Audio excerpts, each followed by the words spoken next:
Bismillahirrahmanirrahim. Assalamualaikum warahmatullahi wabarakatuh. Innal hamdalillah nahmaduhu wa nasta'inuhu wa nastaghfiruh. Ashhadu an la ilaha illallah wa ashhadu anna Muhammadan abduhu wa rasuluh. Ya ayyuhalladzina amanu taqullaha haqqa tuqatih wa la tamutunna illa wa antum muslimun. Fa inna asdaqal hadithi kitabullah wa khairal hadi hadi Muhammad sallallahu alaihi wasallam wa syarrul umuri muhdatsatuha fa inna kulla muhdatsatin bid'ah wa kulla bid'atin dolalah. Bapak-bapak, ibu-ibu, dunsana ambo yang ambo muliakan, di dalam hadis yang sahih yang diriwayatkan oleh Imam Tirmizi, hadis dari Ibnu Abbas radhiyallahu anhuma, kata Ibnu Abbas radhiyallahu anhuma, qultu khalfan Nabi sallallahu alaihi wasallam yauma, ambo pernah yaitu berbonceng di belakang Nabi sallallahu alaihi wasallam pada suatu hari. Nabi mengendarai kendaraan, apakah itu unta atau kuda. Waktu itu Ibnu Abbas masih ketek. Ibnu Abbas ko adik sepupu Nabi sallallahu alaihi wasallam. Ayah Nabi jo ayah beliau tu kakak beradik. Ayah Nabi bernama Abdullah. Itu ayah Ibnu Abbas itu bernama Abbas. Namanya Ibnu Abbas kok Abdullah bin Abbas itu namanya. Jadi waktu Nabi lah diutus juga menjadi Rasul, Ibnu Abbas kok baru lahir baru. Jadi sahabat ketek tibanya, sahabat sigar, sahabat sagir, sahabat ketek Nabi. Beliau ko waktu lahir ditahnik oleh Nabi sallallahu alaihi wasallam. Tahnik itu artinya didoakan keberkahan untuk anak yang baru lahir. Dan Nabi kunyakan kurma. Kemudian kurma yang dikunyakan oleh Nabi itu digusuk-gusukkan ke langit-langit Ibnu Abbas. Nah, itu cara mentahnik bapak dan ibu. Kau ada kurma, kau nak madu bagai madu labah. Gusuk-gusukan ke langit-langit anak yang baru lahir. Kemudian didoakan oleh Nabi, Allahumma faqihu fid din wa 'allimhu ta'wil. Ya Allah, faqihkan dia tentang agama. Artinya pahamkan dia tentang agama. Ajarkan kepadanya tafsir Al-Quran. Aku doa Nabi. Dan setelah Ibnu Abbas ko dewasa, ibu, itu menjadi tompek bertanya oleh para sahabat Nabi yang lain. Begitu dalamnya ilmunya, dia ulama di kalangan para sahabat. Setelah Nabi wafat, Itu Ibnu Abbas iko ulama di kalangan para sahabat. Ketika beliau kete, beliau pernah berbonceng di belakang Nabi sallallahu alaihi wasallam. Di waktu itu Nabi berkata kepada Ibnu Abbas, bersabda Nabi, "Ya gulam, wahai anak kecil." Kau panggilan untuk anak ketek dari Nabi gulam. Wahai gulam, wahai anak kecil yang umurnya mungkin di bawah 10 tahun. Ya gulam, inni u'allimuka kalimatin. Sungguhnya aku akan mengajarkanmu yaitu beberapa nasihat, beberapa kalimat. Diajaran dari Nabi Ibnu Abbas ko beberapa nasihat atau beberapa kalimat nasihat. Yang pertama kata Nabi kepada Ibnu Abbas, ihfadillah yahfazka. Engkau jagalah Allah, Allah pasti menjagamu. Itu nasihat untuk kita sadonya kok Pak, Ibu. Jagalah Allah, Allah pasti menjagamu. Apa maknanya jaga Allah? Itu jaga perintah-perintah Allah untuk dilakukan, dan jaga larangan-larangan Allah untuk ditinggal. Yang pertama yang diperintahkan di Allah Ta'ala kepada kita yaitu mentauhidkan Allah Ta'ala, mentauhidkan Allah Subhanahu wa Ta'ala. Apa itu tauhid? Yaitu ifradullahu Ta'ala, yaitu bil ibadah, mengesahkan Allah Ta'ala dengan ibadah. Awak esahkan Allah itu dalam ibadah, fil ibadah, itu dalam ibadah. Apa saja ibadah kita ko itu diperuntukkan hanya untuk Allah. Itu namanya mentauhidkan Allah. Ibadah itu apa yang dicintai oleh Allah dan diridainya, itu ibadah sadonya. Solat, nazar, menyembelih, takut, harap, cinta, itu diperuntukkan seluruhnya untuk Allah.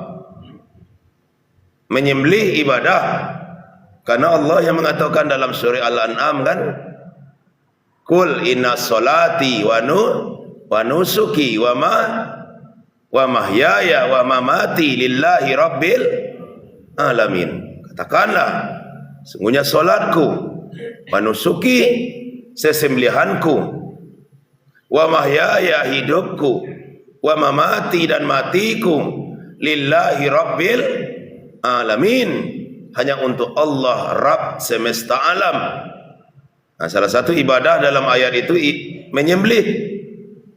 Tidak boleh menyembelih kau diperuntukkan untuk selain Allah. Ada orang menyembelih, ya baca bismillah kan, bismillahi wallahu akbar. Cuma sesembelihannya kok dia niatkan untuk mendarai kuda-kuda rumah. Kalau dulu ya Pak, dulu kan kuda-kuda rumah kita kan kayu rata-rata ya. Ini memang ada jaringan bagai kan. Kalau dulu kayu kan Pak kuda-kuda rumah ya.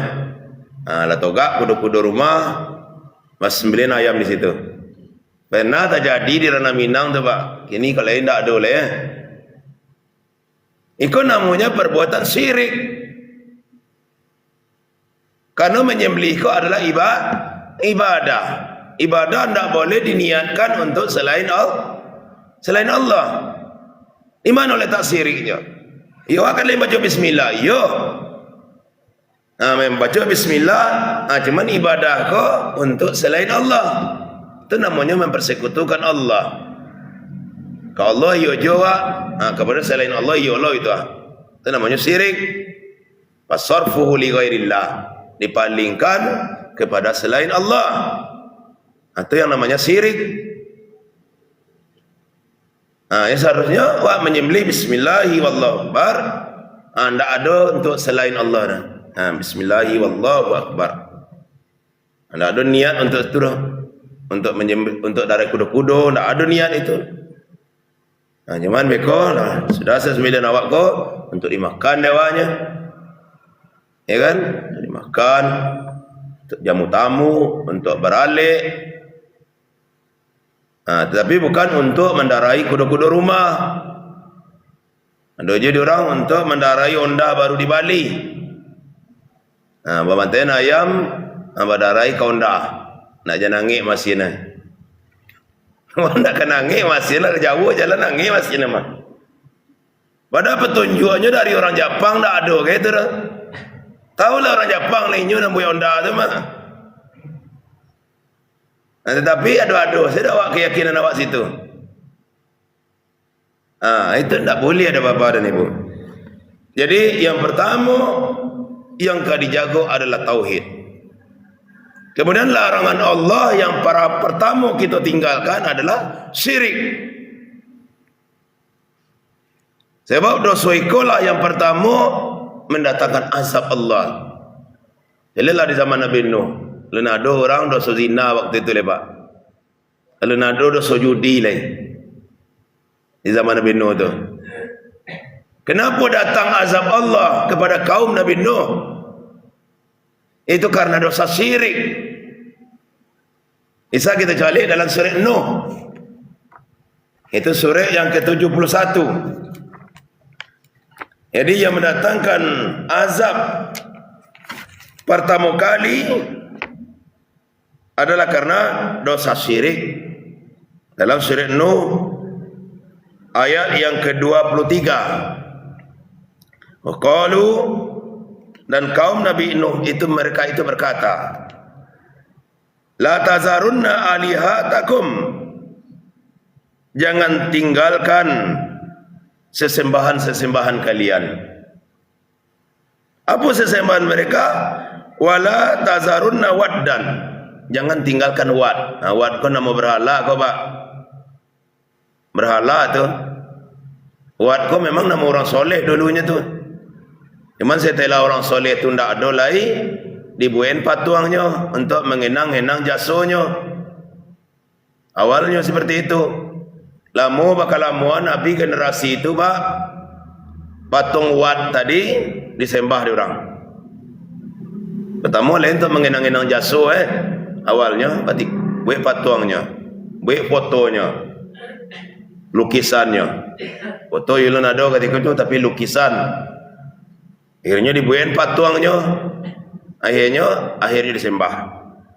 Wala suwa'an, jangan tinggalkan suwa'a.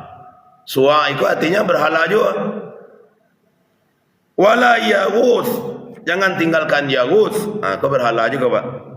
Wa ya'uq, jangan tinggalkan ya'uq.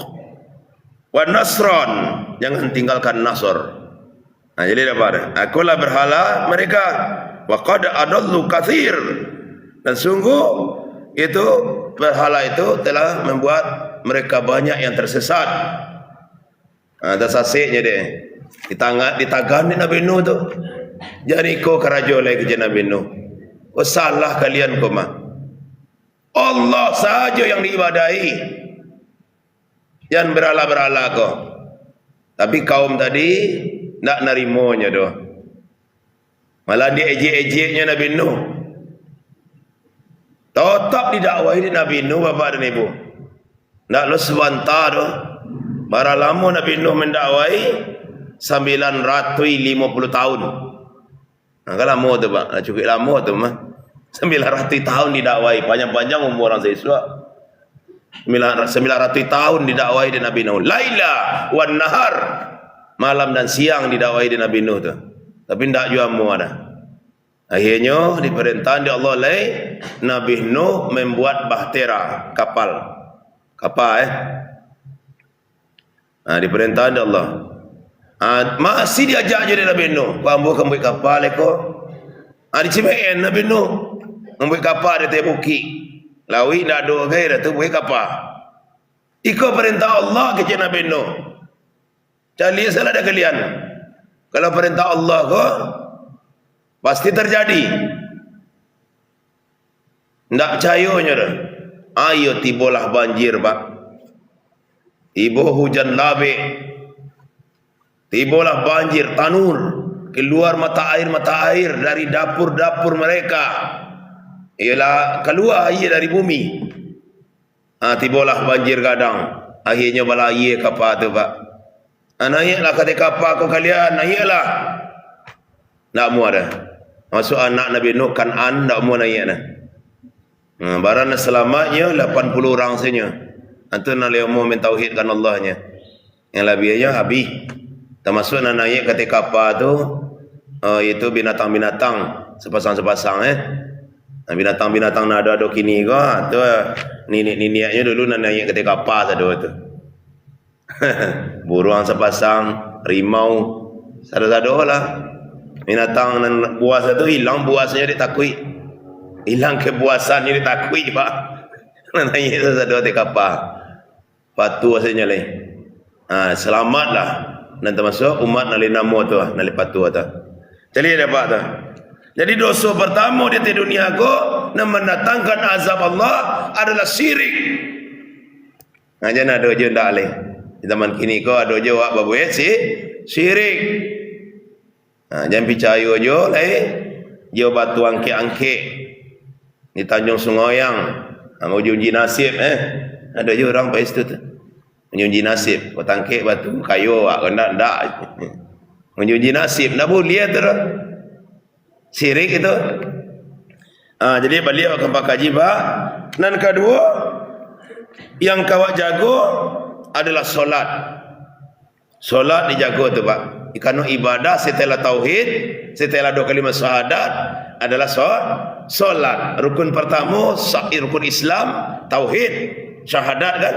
Rukun kedua Islam adalah solat. Itu rukun Islam yang kedua, solat. Kata Allah SWT dalam Al-Quran, dalam surah Al-Baqarah ayat 238, Hafidhu ala salawati wa salatil usta wa qumu lillahi qanitin. Jagalah solat-solat kalian, kata Allah. Jaga solat-solat kalian. Kan suruh dijaga oleh Allah tu pak. Jaga solat-solat kau. Ikan jalan lain ya waktu. Jaga solat-solat kalian. Waktunya, bacaannya, jaga itu. Yang salah-salah aja baca solat. Kalau kita baca di orang wa ma ana minal muslimin wa ana minal musyrikin. Tak boleh balik. Wa ana minal musyrikin tu saya orang musyrik artinya. Sebenarnya wa ma ana minal musyrikin wa ana minal muslimin. Tidak, saya tidak orang musyrik dan saya ini orang muslim.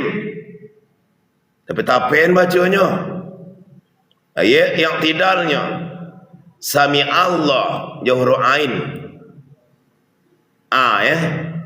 Kalau tasdid ke huruf lam tentu al jadi ndak ol kan.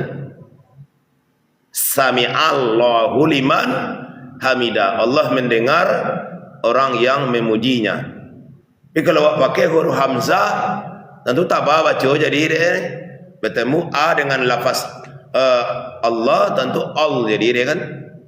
Itu sami Allah itu jadi kalau huruf hamzah pakai sami Allah liman hamidah. Artinya langit Allah orang memujinya. Itu artinya. Sebenarnya huruf ain. Ain baris di atas bertemu dengan lafaz Allah tetap al. Tak mungkin all kan. Tak mungkin alif lam ain lam sad datang al. Tak mungkin itu. Tentu al. Sami Allah huliman hamidah. Allah mendengar orang yang memujinya. Dijaga sadu-sadunya, bacaannya, waktunya, Bahkan kerja Allah Ta'ala dalam ayat itu, wa qumu lillahi qanitin. Dirikanlah solat itu dengan qanit, dengan khusyuk. Nah, khusyuk awak solat. Qanit itu tetap awak melakukan solat, kemudian khusyuk awak melakukan solat. Dijaga tu. Disuruh oleh Allah Ta'ala. Akunya makna hadis tadi, Pak, jagalah Allah, Allah pasti menjagamu. Pasti dijaga oleh Allah, Pak. Kalau kita jaga Allah, Bu, Pak, Allah jaga awak. Kita jaga Allah ketika awak sihat gini kuat, di waktu awak sakit besok, awak akan dijaga oleh Allah. Awak jaga Allah ketika awak kuat-kuat gini kuat, ketika awak lamah besok awak lah tua, awak dijaga oleh Allah Ta'ala. Mudah-mudahan awak indak pikun. Mudah-mudahan awak indak pikun. Apa secara umum manusia ko banyak yang pikun. Jadi surah Yasin ayat 68 itu. Wa man nu'ammirhu nunakishu fil khalqi afala yaqilun. Apabila orang itu dipanjangkan umurnya, akan dibalikkan dia kepada asal kejadiannya seperti anak-anak. Itu namanya pikun. Afala yaqilun. Apakah mereka tidak memikirkan? Kok tiba masuk pada itu cuman mudah-mudahan awak tidak termasuk kepada orang-orang yang seperti itu. Sebab orang-orang yang beriman dan beramal soleh, maka Allah katakan dalam surah At-Tin, laqad khalaqnal insana fi ahsani taqwim. Kami ciptakan manusia itu sebaik-baik kejadian. Thumma radadnahu asfala safilin. Kami kembalikan dia manusia itu kepada tempat yang serendah-rendahnya. Maknanya kata Imam Ibn Katsir itu ada dua dalam tafsir Ibn Katsir itu, Pak. Yang pertama maknanya pikun. Itu asfala safilin itu, pikun. Yang kedua maknanya neraka. Dikembalikan ke neraka. Kalau sampai situ saya tu habis itu sado tu, Pak. Diciptakan sebaik-baik bentuk, dikembalikan kepada tempat yang serendah-rendahnya. Tu habis wak sado. Tapi lanjutan ayatnya ada. Illallazi na'amanu wa amilus solihat. Dikecualikan orang yang beriman dan beramal soleh. Nak kepikun dah. Ni di akhirat so nak masuk neraka insyaallah. Itu orang beriman dan beramal soleh. Falahum ajrun ghairu mamnun. Untuk mereka itu pahala yang tidak putus-putusnya. Itu pun dua maknanya.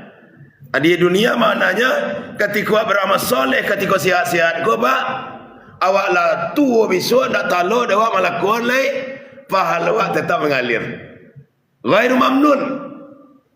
Tetap dapat pahala awak. Awak biasa solat tahajud misalnya. Atau tahu datang sakit ke awak tak bisa awak solat tahajud lagi. Padahal kau sihat awak biasa solat tahajud kau. Pidik sakit awak talangnya. Maka ketika sakit tu awak dapat pahala solat tahajud. Walaupun waktu itu anda solat tahajud dah. Begitu ghairu mamnun. Pahala nak putus-putusnya. Kemudian maknanya ghairu mamnun adalah surga di akhirat. Surga kau lah nak putih-putihnya. Tak ada putih-putih surga kau dah, Pak. Selama-lamanya. Hum fiha khalidun. Kekal di dalam surga itu selama-lamanya. Beliau maka kaji Bapak dan Ibu. Dalam hadis yang tadi dikatakan di Nabi, jaga Allah, Allah pasti menjagamu. Ihfazillah tajidahu tujahak. Jagalah Allah, Allah kan kau dapatkan di hadapanmu. Artinya Allah akan membimbing kehidupan awak. Tak tersasik awak dalam hidup kau. Indak boleh disasik awak dah. InsyaAllah indak lo menyasik orang awak dah. Indak tersasik, indak disasik orang, indak bulu awak menyasik orang tu. Awak dibimbing kehidupan awak oleh Allah SWT. Kalau awak menjaga perintah Allah, Pak, Ibu, maka Allah awak akan dapatkan di hadapan awak. Allah bimbing kehidupan awak. Dibimbing awak di Allah Ta'ala. Lurui jalan awak. Ndak muak mengicu dah, indak loak tak kicu dah. InsyaAllah selamat-selamat mai siawak. Iza sa'alta fas'alillah. Ketika engkau meminta, mintalah kepada Allah. Banyak-banyak minta ke Allah kata Nabi. Banyak-banyak awak meminta kepada Allah. Bahkan sahabat Nabi putui tali terompanya pak, hanya minta ke Allah tu. Memang dah Allah langsung ke bagi je jatuh terompa untuk awak dah. Tapi dia kira saki dia Allah beko untuk membeli terompa baru. Minta ke Allah. Putui tali terompa ya Allah. Ganti ya Allah. Itu dokeknya sahabat tu ya Allah pak. Sampai ju tali terompanya putui, dia minta juga ke Allah. Ya ke Allah awak mengadu. Kasih alai. Kalau bukan kepada Allah, minta. Mengeluhlah kepada Allah. Jangan kau orang. Apalagi di media sosial, di status pakai CN mula. Orang tu nak sama lu tu dah. Kecian kesusahan awak di status. Di status WA. Tu tahu orang lihat dua orang dan ada nomor WA awak di nyo. Masuk ke nyo tu. Ni susah ibu kau kini. Tahu orang sekampung. Bitulah awak laki-laki tak boleh ada mengadu mengeluhkan keluhan awak kepada manusia. Gadukanlah keluhan awak kepada Allah. Ada solusinya di Allah. Kalau kau orang mengadu alakah solusi di orang. Akan untuk malapen ruai-ruai hati kau kadang-kadang ia di keluhan tu lapang dado rasul kan itu. Pi jangka orang lapen ke Allah. Keluhan hati ku ke Allah lapen pak. Dicari solusi di lapang dak do tu di Allah kata. Kalau kau orang di lapennya ndak bisa dah. Kau Allah wa lapen keluhan awak tu Minta kepada Allah. Wa izasta'anta fasta'in billah. Aku kecil Nabi kepada Ibnu Abbas. Apabila engkau meminta tolong, mintalah tolong kepada Allah. Ke Allah minta tolong. Lihat dapat di perang Badar. Kasiah para sahabat Nabi minta tolong ke Allah. Waktu itu umat Islam seketiknya 300 orang je. Tidak salah dalam sejarah itu. Orang kafir Quraisy 1000 orang. Lawan Iman dia tu 3 kali lipat lobby lo lai. Tapi dimenangkan kaum muslimin di waktu itu karena mulai mengadu kepada Allah. Ikutkan Allah dalam seluruh kegiatan awak kau. Ikutkan Allah. Allah cariin jalan keluarnya berikut. Itunya. Jangan awak surang saja. Anda keselesai dakwah dah tanpa pertolongan Allah. Wa'lam, ketahuilah wahai Ibnu Abbas, annal ummata la wajtama'at ala an yanfa'uk bisai'in lam yanfa'uka illa bisai'in qad kataballahu laka. Seandainya umat ini bersatu untuk menolongmu, bersatu manusia untuk menolongmu dengan sesuatu pertolongan, tidak akan bisa menolongmu kecuali dengan sesuatu yang Allah telah tetapkan untuk engkau pertolongan itu. Bersatu orang nak menolong awak, kau nak izin dari Allah, tidak bisa dah kecuali dengan sesuatu yang Allah telah izinkan. Sebaliknya, walau ijtama'u alla ayyadurruka bisai'in lam yadurruka bisa illa bisai'in qad kataballahu alaika. Seandainya manusia bersatu untuk mencelakaimu, untuk memberi mudarat kepadamu, tidak akan bisa mereka itu mencelakaimu dengan sesuatu kecelakaan, kecuali kecelakaan itu memang telah Allah takdirkan untukmu. Bersatu orang untuk mencelakai kita pak, tidak bisa ada kerja Nabi, kecuali sesuatu itu memanglah ditakdirkan kecelakaan itu untuk awak. Mana nak bisa dah, malah set saja katanya. Memang celilah kaum Nabi Lut itu diazab di Allah itu, diazab di Allah Ta'ala. Itu di balian negari itu di Allah melalui malaikat. Wa amtarna alaiha hijarati min sijil mamdud. Kami hujani mereka dengan hujan kerikil, hujan batu. Itu batu itu Pak, laba merek. Jadi dalam tafsir, bahkan disebutkan dalam kitab Pasal Anbiya, batu itu laba merek. Sesuai juga nama orang yang ditembaknya. Ini tidak meleset je dong. Orang yang tidak ada salah, tidak kena kira. Laba merek. Tar. Batuan-batuan tu. Ditembaknya di batu-batu tu Pak. Kaum Nabi Lut yang LGBT tu Pak. Itu penyakit di zaman dulu. LGBT ada dulu kini ya. Dulu tu ada itu nama kini lo istilah orang LGBT baru kan. LGBT. Lontong gulai bercampur tocok. Itu nama. Itu Pak. Kawin sejenis. Nah ada nama ini kita sesuatu dah ada orang. Zaman Nabi Lut ada dulu. Kini ada lo balik. Andaikan datang azab Allah. Orang-orang hendak satu itu mudah-mudahan kalian tak kena insya-Allah. Kam Nabi Lut itu ditembak di batu-batu yang lama merek sesuai dengan nama-nama orang yang ada di batu itu. Karena isadonya Pak.